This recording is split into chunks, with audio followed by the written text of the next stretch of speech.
के अंदर जीपीआर काम किया, a part of a geophysical survey where electromagnetics में काम करते हैं. सो बेसिकली जीपीआर का रेडार प्रिंसिपल में काम करते हैं, इलेक्ट्रोमैग्नेटिक वेव सेंड करते हैं एंड रिसीव करते हैं, ये चीज़ है. सो मैं क्या किया, मतलब मैं एनडीआरएफ टीम के साथ, एनडीआरएफ टीम में 2 लोग आ गया, मैं एक ही साथ है. सो अंदर गया था, पूरा एंड तक गया था, किधर डेब्रिस आ रहे ना सब टनल पाइप में. सो उधर एंड तक गया था. सो उस जगह में हम जीपीआर चला दिया. सो उस पॉइंट से 5 मीटर दूर तक कुछ भी लावा मटेरियल्स में वेरिएशन हो रहे हैं, मतलब ये मलावा लाइक डेब्रिस हो रहा है, मलबा हो रहा है और स्टील हो रहा है और कुछ बोल्डर्स हो रहे हैं. सो सब में हमारा जीपीआर रेडारग्राम में दिख जाएगा. बट इस चीज़ के लिए कुछ भी दिक्कत हो, मतलब उधर जीपीआर प्रॉपर रन करने के लिए जगह नहीं है, बिकॉज ये हमारा पाइप है 800 mm का पाइप है. सो उस जगह में ज़्यादा जीपीआर खींचने के लिए जगह नहीं है. सो इतना भी data, so whichever is possible that we have taken and usme best result and we have taken out and we have shared the result with a drilling company and hope the drilling will go smoothly for next 5 meters. ये कहा गया कि 5 metre तक कोई metallic object नहीं है, इसका मतलब स्मूथ पेनिट्रेशन या इंसर्ट हो जाएगी पाइप. इसका क्या मतलब है? 5 मीटर में मतलब अभी ये एक चीज़ है, सपोज ये मेटल पाइप का डायामीटर का साथ it's also depends upon the metal का डायामीटर है. सपोज ये एक बहुत पतला का मेटल है, 5 मीटर दूर से है, मतलब ये हमारा जीपीआर में नहीं दिख जाएगा. सपोज 1 इंच का मेटल ऑब्जेक्ट 1 फुट में मिल जाएगा. सपोज इस तरह का जीपीआर का प्रिंसिपल के अलावा अब काम हो जाएगा सर. अच्छा, ये वीडियो देखिए, इसमें आप निकलते हुए दिखाई दे रहे हैं. हाँ सर. कैसे गए थे अंदर, किस तरीके से गए थे, क्या 45 मीटर तक गए थे, अंदर क्या हालत थी? अंदर मैं जाने का पहले एक एनडीआरएफ गया था, उधर सिचुएशन देख के मेरे को कंफर्मेशन बोला. मैं इसका बाद मेरे ट्रॉली के अंदर तक क्रॉलिंग करके मैं उधर तक चला गया. सो क्रॉलिंग करने का टाइम उधर सरफेस बहुत स्मूथ था, सो कुछ दिक्कत नहीं आने जाने के लिए. एंड सिंस मिशन उधर बहुत गर्म नहीं था, बिकॉज मिशन बंद करके बहुत 2 घंटे के आसपास आ गया. सो उधर अंदर इतना गर्म नहीं था. सो इसलिए मेरे को काम करने के लिए कुछ दिक्कत नहीं होगा सर उस जगह में. कितनी देर तक आप पाइप के अंदर रहे? मैं आधा घंटे का पास पाइप के अंदर है सर. सो उसी टाइम में कुछ ब्रीथिंग इशू और कुछ भी नहीं है, सब कंफर्टेबल है. So everything was safe inside sir. आगे डेब्री थी, मलबा था? हाँ, मलबा था, but malba was quite, some was solid, some loose mitti was there, but practically it was safe to go in and come out, sir. That I would say. आप सभी वो एक्सपर्ट्स और यंग साइंटिस्ट हैं, एक्सपर्ट हैं जो कि इस समय काम कर रहे हैं, और कौन कौन से एक्सेस पे आप लोगों ने जाके देखा है? सो इसी अलावा जीपीआर के बाद हम डैम टॉप में टनल के ऊपर ईआर में काम किया. सो ये बिकॉज उधर आरवीएनएल बोर करने के लिए पहले सोचा. सो सिंस ड्रिलिंग इधर स्मूथ चल रहे ना, इसलिए एक काम थोड़ा अभी रुक दिया सर. सो उस जगह में सम लेयर का स्ट्रैटिफिकेशन और वाटर पॉकेट जोन मिलने के लिए हम ऊपर से ईआरए सर्वे किया सर. आप लोग एक साथ हैं, कितना टीम वर्क के तौर पे काम कर रहे हैं? खासतौर पे जब पाइप के अंदर जब ये गए तो आप लोग क्या कर रहे थे उस समय? हम लोग बाहर से सपोर्ट कर रहे थे. वहाँ पर इनसे पूछा जा रहा था कि आपको रहने में वहाँ पर कोई तकलीफ तो नहीं हो रही है, तो इन्होंने बोला नहीं, इससे कोई दिक्कत नहीं लग रहा. और पानी की बोतल भी साथ में लेके गए थे, अगर उनको दिक्कत होती तो पी सकते थे वहाँ पे. और मॉनिटर पे सारी चीजें आ रही होंगी? मॉनिटर पे सारी चीज़ें आ रही थी. हम लोग वहाँ बाहर से सपोर्ट कर रहे थे, अगर इनको कोई प्रॉब्लम होती तो नेक्स्ट बंदा उसके लिए रेडी था हम लोगों का. और इसके साथ अब वो समय है जब पुष्कर सिंह धामी टनल के अंदर गए हैं. उनके साथ जो एक्सपर्ट्स की टीम है, भारतीय सेना और सीनियर ऑफिशियल्स मौजूद हैं, और ये अब तैयारी की जा रही है, देखा जा रहा है, क्योंकि इसकी पूरी विस्तृत रिपोर्ट प्रधानमंत्री कार्यालय को सौंपनी है. ठीक सामने यहां पर जो सीनियर ऑफिशियल्स हैं वो अंदर जा रहे हैं. भास्कर कुलबे खुद अंदर जाते हुए, जनरल वीके सिंह दिखाई दे रहे हैं. ये सभी अंदर जाकर सारे पैरामीटर्स को चेक करते हुए यहां पर मौजूद हैं.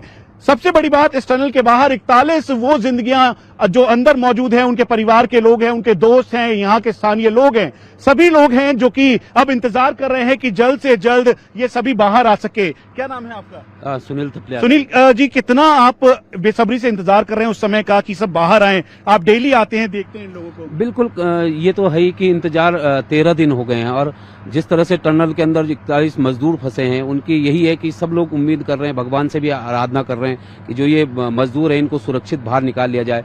युद्ध स्तर पर काम जरूर चल रहा है, लेकिन आज होगा. ये 13 दिन बीत गए हैं.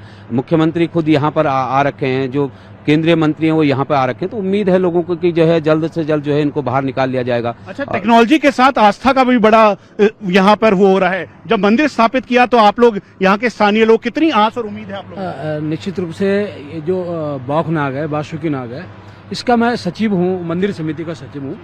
और शुरू से मैं यहाँ पर देख रहा हूँ कि जब ये टनल शुरू में यहाँ पे स्थापित हुई थी तो यहाँ पर इन्होंने पूजा की थी बौखनाग की, और ये संकल्प लिया था कि जब इस दिन ये पूरा होगा उस दिन हम यहाँ पर जो है मंदिर बनाएंगे। तो ये आस्था और टेक्नोलॉजी दोनों का इसमें सहारा लिया जा रहा है।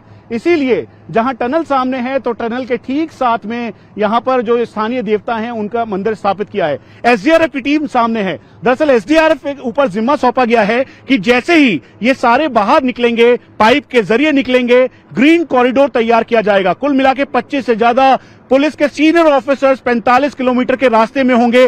500 से ज्यादा जवानों की तैनाती होगी ताकि ये ग्रीन कॉरिडोर के तौर पे रास्ता हो। यहां से 7 किलोमीटर की दूरी पर एक हेलीपैड तैयार किया गया है जहां पर हेलीकॉप्टर स्टैंड बाय मोड पे रहेगा, और उसी के जरिए अगर किसी की ज्यादा तबियत खराब होती है तो उनको हॉस्पिटल भेजा जाएगा। और ऋषिकेश में एम्स हॉस्पिटल में भी तैयारी की गई है। वहीं आप देखें तो एनडीआरएफ की टीम इस समय पूरे स्टैंड बाय मोड पर है, अलर्ट पोजीशन पे है। उसकी वजह है कि एनडीआरएफ को जिम्मा सौंपा गया है इवैक्यूएशन का। और ठीक सामने जिसका हम इंतजार कर रहे थे, अब यहां पे मुख्यमंत्री खुद बाहर निकले हैं पूरी रिपोर्ट लेकर। अब हाई लेवल मीटिंग की जाएगी और फिर उसके बाद ये पूरी तैयारी है। मुख्यमंत्री हैं, यहाँ के सीनियर ऑफिशियल्स हैं, नवयुगा कंपनी के जो लोग हैं वो मौजूद है। General VK Singh, MOS road and transport ministry, वो यहां पर हैं।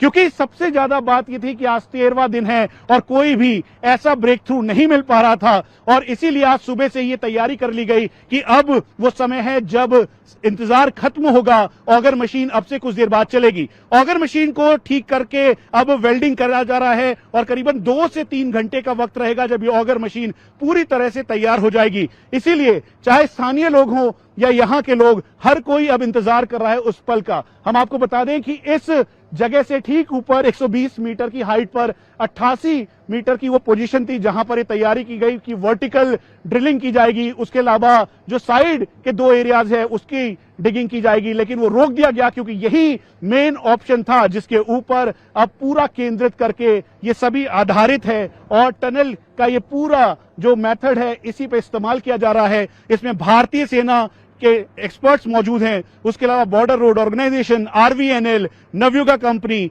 एनएचआईडीसीएल, ये सभी हैं। और कोशिश ये है कि 41 जिंदगियों को जल्द से जल्द बचाया जाए, और यही जिम्मा इस समय युद्ध स्तर पर चल रहा है। इससे पहले कि हम आपको एक और रिपोर्ट दिखाएं, हम आपको ये भी बता दें कि ये 4 धाम यात्रा का वो ड्रीम प्रोजेक्ट है जिसके तहत ये तैयारी की गई थी कि इस पूरे एरिया का मॉडर्नाइजेशन किया जाए, रोड और इंफ्रास्ट्रक्चर डेवलपमेंट किया जाए। इसीलिए ये ऑल वेदर रोड तैयार किया जा रहा था। अब यहां से गाड़ियों के जाने का सिलसिला शुरू हो गया है। यहां से अब हाई लेवल मीटिंग की जाएगी और फिर उसके बाद एक विस्तृत रिपोर्ट तैयार की जाएगी। अब ये उम्मीद और ये लगा जी, एक बार फिर से देखिए आप, यहाँ पे जो स्थानीय लोग हैं, जो उनके परिवार के लोग हैं, वो उनसे मुलाकात करने की कोशिश कर रहे हैं। वो चाहते हैं कि पुष्कर सिंह धामी और साथ में जो मिनिस्टर हैं जनरल वीके सिंह, उनसे बातचीत कर सकें, लेकिन वो बातचीत किए बिना यहां से गए क्योंकि एक विस्तृत रिपोर्ट तैयार करनी है जो कि प्रधानमंत्री कार्यालय को सौंपनी है। इसीलिए ये पूरा ग्रीन कॉरिडोर तैयार किया गया। वो देखिए उधर जो आपको दिखाई दे रहे हैं, दरअसल उसमें उनके परिवार के लोग हैं, वो वर्कर्स हैं जो कि इनके को वर्कर्स हैं, साथ काम करते हैं। यहीं पर खाना तैयार होता है और पाइप के जरिए, जो करीबन 6 इंच की पाइप है, उसके जरिए खाना उन तक भेजा जाता है। दिन में करीबन 3 से 4 बार खाना और उसके अलावा बाकी सामान भेजा गया। उसमें radio set, charger, battery backup, उनके कपड़े, उनके खाना, राशन सब उनको भेजा गया है, और ठंड के कपड़े भी, ताकि पाइप के जरिए भेजने के बाद उनको जल्द से जल्द एक बिल्कुल उनकी जो हेल्थ है उसका भी ध्यान रखा जाए। इसीलिए ठीक सामने की जो लोकेशन है जहां पर आप एनडीआरएफ के जवानों को देख रहे हैं, उसके नीचे ही एक 10 बेड का हॉस्पिटल तैयार किया गया है। इस 10 बेड के हॉस्पिटल के तहत जो डॉक्टर्स की टीम है, यहाँ के खुद सीएमओ मौजूद हैं, और इस समय भारतीय सेना और साथ में जो एक्सपर्ट्स की टीम है वो एक बार फिर से अंदर जा रही है, क्योंकि पल पल यहाँ पर चीजें बदल रही हैं। कोई भी ऑब्स्ट्रक्शन ना आए, कोई लोहे का पिलर ना आए, कोई स्थिति असामान्य ना हो, इस बात का ध्यान रखते हुए ये सब किया जा रहा है। एक बार फिर से हम सीधा आपको अंदर की तस्वीरें दिखाते हैं। जहां लाइट जल रही है, दरअसल वही जगह है जहां पर ऑगर मशीन को सेटअप किया गया है। अमेरिकन ऑगर मशीन जो कि ट्रेंचलेस कंपनी दिल्ली की कंपनी है, वो बैक सपोर्ट के तौर पर 3 से 4 मशीन लेकर आई है और इन्हीं मशीनों के जरिए ये जो 57 मीटर का जो पूरा पाइप है, जो करीबन 800 मिलीमीटर यानी 36 इंच के लगभग है, उसको अंदर डालने की तैयारी की जा रही है। मलबे को चीरते हुए आगे तक 41 जिंदगियों तक पहुंचाने की तैयारी की जा रही है। अब वही कोशिश है और इसीलिए यहां पर चारों तरफ आप देखें तो मशीन्स दिखाई देंगी, एक्सपर्ट्स दिखाई देंगे, लोग दिखाई देंगे, एनडीआरएफ के जवान दिखाई देंगे। हम आपको यह भी बता दें कि अब इस स्थिति को देखते हुए हाई लेवल मीटिंग और इंक्वायरी रिपोर्ट भी यहां पर आएगी। लेकिन 41 जिंदगियों को बचाने की यह जंग जारी है और इस जंग में सबसे ज्यादा कोशिश यह की जा रही है कि जो यहां के 41 वर्कर्स हैं वो जल्द से जल्द बाहर निकल सके। एक बार फिर से हम आपको सीधा एनडीआरएफ के पास ले चलते हैं। एनडीआरएफ की तस्वीरें देखें।